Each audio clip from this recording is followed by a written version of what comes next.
সর্বপ্রথম অনুরোধ, 2 জন থাকুন, 5 জন থাকুন, 10 জন থাকুন, সামনের কাতারকে আগে পরিপূর্ণ করতে হবে। এটা হলো শরীয়ত। অতএব আপনাদের প্রতি আমার আহ্বান এতটুকু যে বিষয় বেঁধে দিয়েছেন, এর জন্য আলহামদুলিল্লাহ খুব ভালো লাগলো। কেননা বেশিরভাগ প্রোগ্রামে আমরা যাই, এটা তো আলহামদুলিল্লাহ ইজতেমা, ছোট সভা, যেখানে বড় বড় সভাগুলোতে যাই ওইগুলোতে তেমন বিষয় বেঁধে দেওয়া হয় না। বিষয় বেঁধে দেওয়া হয় না, যার ফলে বক্তা সাহেব এসে 1 ঘন্টার জায়গাতে 45 মিনিট শুধু গজালি বলে। তো বক্তব্য বিষয় করবে কখন, বলবে কখন? যদি ওই সভাগুলোতে, বড় বড় জালসাগুলোতে যদি বিষয় বেঁধে দিত, তাহলে গজল বলার সময় পেত না। সভার সভাপতিও তেমন, পরিচালকও তেমন, বক্তাও তেমন, তাই মিলে যায় আমাদের।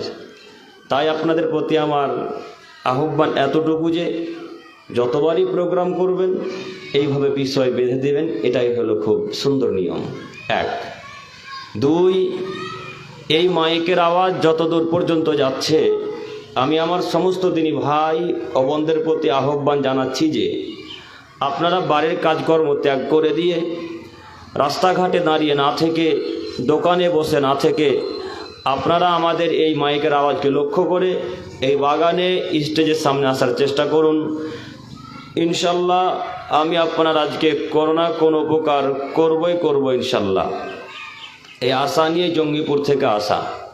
সম্মানিত উপস্থিতি, আপনারা যে বিষয় বেঁধে দিয়েছেন তার নাম আপনারা সকলেই অবগত আছেন। তারপরেও একবার বলি, বিষয়ের নাম হচ্ছে সলাতের গুরুত্ব ও হারাম কুকর্ম থেকে বেঁচে থাকার উপায়। আমরা একের পর এক আলোচনা শুরু করব ইনশাল্লাহ। আমাদের জেনে রাখা ভালো হবে যে আসমানের নিচে, জমিনের উপরে যতদিন বেঁচে থাকবেন ততদিন পর্যন্ত আল্লাহ এবং তার রসুলের দা পদ্ধতিতে চলতে হবে, নইলে বাঁচার কোনো পথ নেই।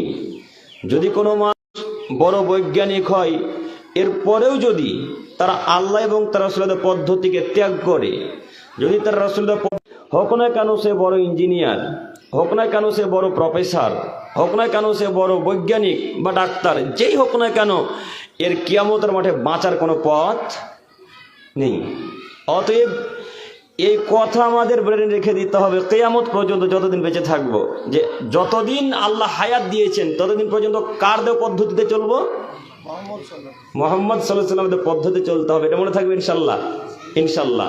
সম্মানিত উপস্থিতি, আরও মনে রাখা ভালো হবে যে যতদিন বেঁচে থাকবেন ততদিন পর্যন্ত সলাতের সাথে কখনো আপোষ করবেন না, কখনো ব্যস্ততা দেখাবেন না, কখনো কাজ দেখাবেন না। এটা আমার অনুরোধ। কেন? সলাৎবিহীন মানুষের পরকালে কোনো বাঁচার পথ নেই। যদিও আপনাদের এক শ্রেণী আলেম বলছে, গোটা কোরআন মাজিদ পড়ে দেখলাম না যে আল্লাহ নামাজ পড়ে জান্নাতের কথা বলেছে। শুনেননি বক্তব্য? উনি নাকি আপনাদের এমপি এমএলএ কত কি যেন হয়ে গেল, আল্লাহ আলাম, আল্লাহ ভালো জানেন। আমি সেদিকে যেতে চাইছি না। আমি বলতে চাচ্ছি, যতদিন বেঁচে থাকবেন ততদিন পর্যন্ত সলাত আদায় করতেই হবে, যে কোনো মূল্যে। সলাতের অতীব দাম, অনেক গুরুত্ব, অনেক ফজিলত।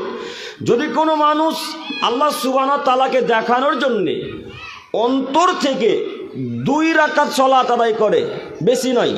একটু আপনারা আমার দিকে দেখেন ভাই, একটু আমার দিকে দেখেন, এদিক ওদিক দেখবেন না। আল্লাহ নবী বলছেন, আদমের ছেলেমেয়ে তোমরা শোনো, তোমাদের মধ্যে যদি কোনো মানুষ অন্তর থেকে আল্লাহকে খুশি করার জন্যে 2 রাকাত সলাত আদায় করে, ওয়াজাবাত লাহুল জান্নাহ, আল্লাহ তার জন্য জান্নাতকে ওয়াজিব করে দিলেন। আল্লাহু আকবার। কথা বুঝতে পারেননি মনে হয়? আল্লাহু আকবার মুখ দিয়ে বের হয় না। 2 রাকাত সলাত যদি কেউ আল্লাহকে দেখানোর জন্য আদায় করে, 2 রাকাত সলাত যদি অন্তর থেকে আল্লাহকে খুশি করার জন্য পড়ে, তো আল্লাহ নবী বলছেন ওয়াজাবাত লাহুল জান্নাত, তার জন্য আল্লাহ তাআলা জান্নাতকে ওয়াজিব করে দিলেন।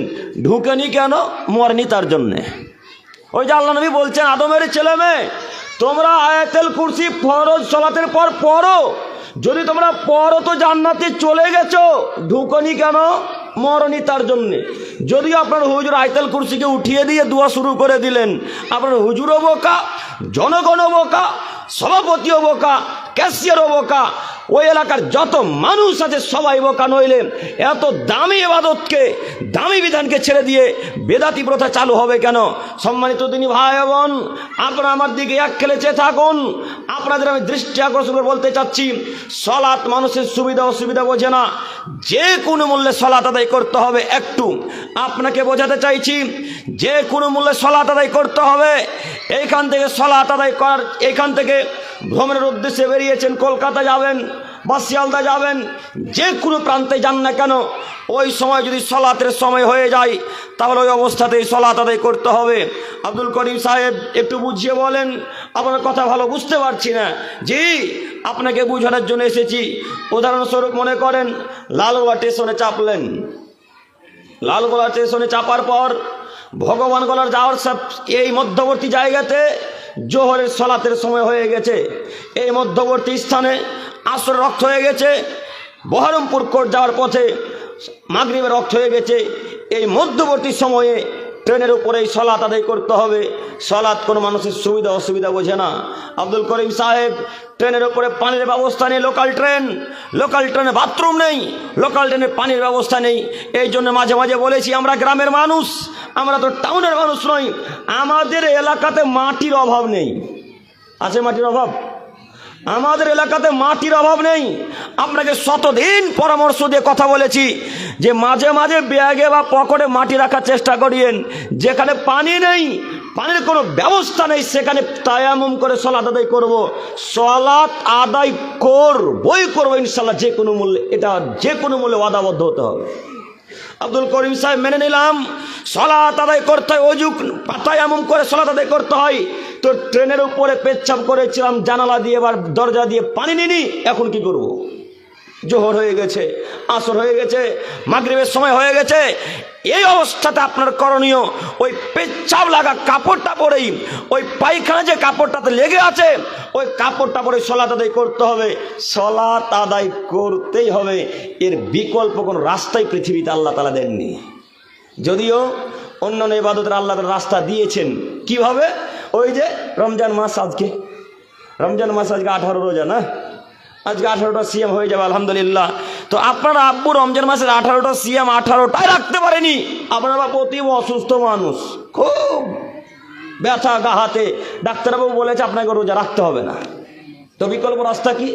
এখন একটা লোককে ফিদিয়া দিবেন অর্ধসা। কথা কি বুঝতে পারছেন? এখন আপনি একটা লোককে অর্ধসা ফিদিয়া দিবেন, তো আপনি ওই লোকটাকে ফিদিয়া দিয়ে যত নেকি পাবেন, ওই লোকটা সারাদিন না খেয়ে স্ত্রীর কাছে না গিয়ে গালমন্দ না করে যত নেকি পাবে, আপনি থেকে ফিদিয়া দিয়ে তত নেকি পাবেন, আপনার বাপ তত নেকি পাবে। এই দেখুন সিয়ামের বিকল্প রাস্তা। ওই লোকটা সিয়াম পালন করবে, এই ভাই সিয়াম পালন করবে, এই ভাইকে যদি আপনি খাদ্য দেন তো আপনি যত নেকি পাবেন, ভাইও ঠিক তত নেকি পাবে। এটা সিয়ামের এই বিকল্প রাস্তা। কথা কি বোঝাতে পারছি? হজেরও বিকল্প রাস্তা আছে। হজ করতে পারবেন না, শরীর খারাপ, এখন আপনি আপনাদের ইমাম সাহেবকে টাকা দিয়ে দেন যে ইমাম সাহেব আমার পরিবর্তে হজ করে দেন। তবে হ্যাঁ, ইমাম সাহেবের পূর্বে হজ থাকতে হবে, ওনার হজ থাকতে হবে, তাহলে উনি হজ করে দেন। বিকল্প হজ, পরবর্তী হজ। তো হজের বিকল্প রাস্তা আছে, কিন্তু সলাতের বিকল্প রাস্তা নেই। কেমন করে? জোহর রক্ত হয়ে গেছে, আমার আব্বু বলছে আপনার আম্মুকে, রহিমার আম্মু আমার গা হাতে তো ব্যথা, তো একটু জোহরের সলাতটা আমার পরিবর্তে আদায় করে দিও তো। এখন আপনার মা যদি আদায় করে দেয় হবে? হবে না। তো সলাত কাকে আদায় করা লাগবে? নিজেকেই। যতক্ষণ পর্যন্ত পৃথিবীতে বেঁচে আছে, শ্বাস যতক্ষণ চলছে, পাগল যতক্ষণ না হয়ে গেছে, ততক্ষণ পর্যন্ত রামনগর মানুষকে সলাত আদায় করতেই হবে। যদি পাগল হয়ে যায় তো পাগলের নামাজ লাগে না, শ্বাস বন্ধ হয়ে গেলে নামাজ লাগে না, তার উপর বিধান থাকে না। তো এখন বর্তমান রামনগরে যত মানুষ সলাত আদায় করে না, তাহলে কেন সবাই মৃতদেহ? তাহলে কেন সবাই পাগল? পণ্ডিতপুরের মতো। পণ্ডিতপুরে পাগলটাকে দেখেননি? মাঝে মাঝে দেখবেন নর্দমাতে যে খাদ্যগুলো পড়ে থাকে, ওই খাদ্যটাকেও খায়। তো পাগল, তাই খারাপ খাদ্য খায়, বোঝে না কোনটা ভালো কোনটা খারাপ। তো আপনার রামনগরের সবাই মানুষ কি পাগল হয়ে গেলেন? সলাত আদায় করেন না কেন? আজকে 18টা সিয়াম পার করলেন, কিন্তু সলাত আদায় করেননি। এমন কোন